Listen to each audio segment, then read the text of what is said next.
सर्व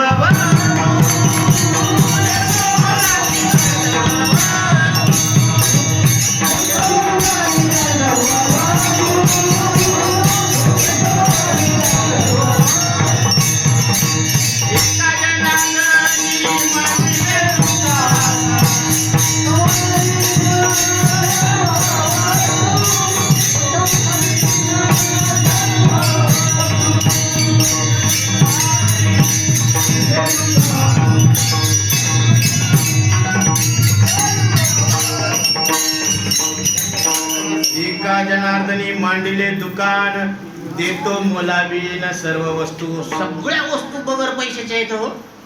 मग हे पाकिट कशाचे? विचार करा जरास, खाजवा की काय. परत म्हणते महाराज काय ते जे नियमात आलं तेच बोलायला, बाकी काही बोलत नाही बरं का. आणि तुमच्या सगळ्यांच्या संमतीनं बोलतो की तुमच्या मनाला पटतं का. इथंच नाथ महाराज काय म्हणाले, देतो मोलावीन एका जनार्दनी मांडलेली दुकान. आम्ही दुकानात मांडून बसलेलो आहेत बापा, पण आमच्याकडे सगळ्या वस्तू कशा येतात, फुकट येतात. फुकट फुकट. कोणी बी या तुमचं न मरण लक्षात घेऊन जा बरं का. असं आहे. म्हणून गुरु विना अनुभव कैसा कळे. पण हे कळून घेण्यासाठी सद्गुरूला शरण जावं लागतं. गुरुदेव हमारा प्यारा है, सिद्ध जगत उजियारा. गुरुदेव की महिमा न्यारी, जड बुद्धी चेतन करणारी. म्हणून सावता महाराजांनी सांगितलेले 2 सूत्र आहेत शेतकऱ्यांना. सगळ्यांना आनंदाची गोष्ट आहे की आता सार्थ सावता महात्म्य हा ग्रंथ आहे आणि त्या ग्रंथावर आपण अर्थासहित ग्रंथ प्रकाशित करणार आहोत. 2 महिन्यामध्ये हा ग्रंथ प्रकाशित होणार आहे आणि प्रत्येक गावामध्ये असं सावता महाराजांचं एक पारायण घेणार आहे. असं 20 ते 25 गावं वेळोवेळी तुम्हाला सूचना देण्यात येईल. त्याप्रमाणे आपल्याला करायचंय. आणि परतूरला एक महापारायण सोहळा होणार आहे. संत शिरोमणी सावता महाराज महापारायण सोहळा. आणि त्या सोहळ्यामध्ये सगळ्यांनी आवर्जून उपस्थित राहायला पाहिजे. तर सावता महाराजांनी शेतकऱ्याला दिलेले 2 सूत्र आहेत. सावता माझा ज्ञानाचा सागर, सावता माझा ज्ञानाचा सागर, शेतकऱ्याला तूच दिला धार. निष्काम कर्म करावे, नाम विठ्ठलाचे घ्यावे. निष्काम कर्म करावे, नाम विठ्ठलाचे घ्यावे. तेने तू तेरे बंद हे भवाचे, तेने तू तेरे बंद हे भवाचे. असं सावता महाराजांनी सांगितलेले 2 सूत्र आहेत. निष्काम बुद्धीनं कर्म करावं आणि विठ्ठलाचं नामस्मरण करावं. कारण सावता महाराजांनी आपल्या हृदयामध्ये विठ्ठलाला साठवलेला आहे. कारण त्यांचा भाव होता, कांदा मुळा भाजी अवघी विठाबाई माझी. कांदा मुळा भाजी अवघी विठाबाई माझी. कांदा मुळा भाजी अवघी विठाबाई माझी. कांदा मुळा भाजी अवघी विठाबाई माझी. रसुलीची कोणते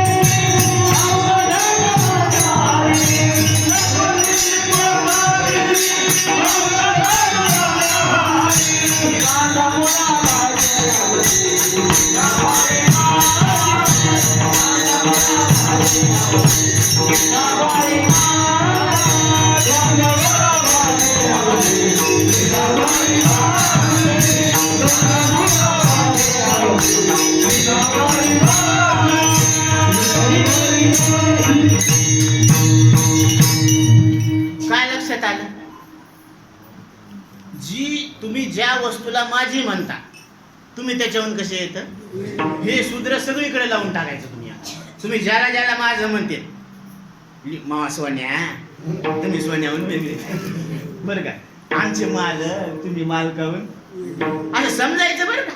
हो समजायचं असं की कारण हा जो परमार्थ असतो ना तो निश्चयाचा आहे. निश्चयाचे बळ का म्हणे त्याचे बळ निश्चय करावा लागतो. कारण आता कसं आहे माहिती आहे का, लग्न झाल्यावर जवरक लग्न होत नाही ना, हातात वरमाला घेऊन ये तवरक काय निश्चय असतो, आजवर होती मी यायची, आणि एकदा गळ्यात हार पडला की आता झाली. म्हणजे काय पण निश्चय बाप्पा. इकडचं सगळं सोडून दिलं ना, इकडचे सगळे नाते तोडले आणि इकडं जुटले. आता ते इकडं जरी गायकवाड असले तर तिकडं तवरचे म्हणून घेतात. हा जबरदस्त निश्चय. आणि इथं पळू सांगू सांगू सगळे पळले फट पडले, इतके अवतार झाले बरं का. सांगायला लागलेत की तुम्ही देहाला मी म्हणू नका, देहाला माझं म्हणू नका, देहाला खरं समजू नका.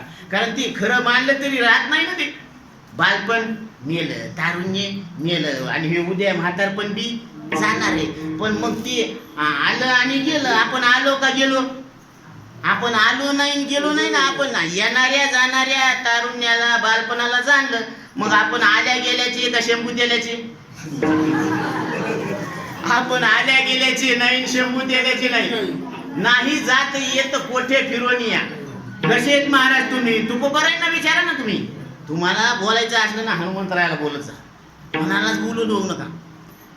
ती म्हणले तुकोबारा काय म्हणले, अहो अखंडित जैसे तैसे. आम्ही अखंड आहोत, अखंड मंडलाकारं व्याप्तैनम चराचरम. म्हणून आपण अखंड आहोत. किती अखंड आहोत? खंड खंड खंड नाही, म्हणजे तुकड्यामध्ये बटलेले नाही. आपण अखंड आहोत. आणि अखंड आहे म्हणल्यावर त्याला मरण आहे का जन्म आहे, येण आहे का जाण आहे?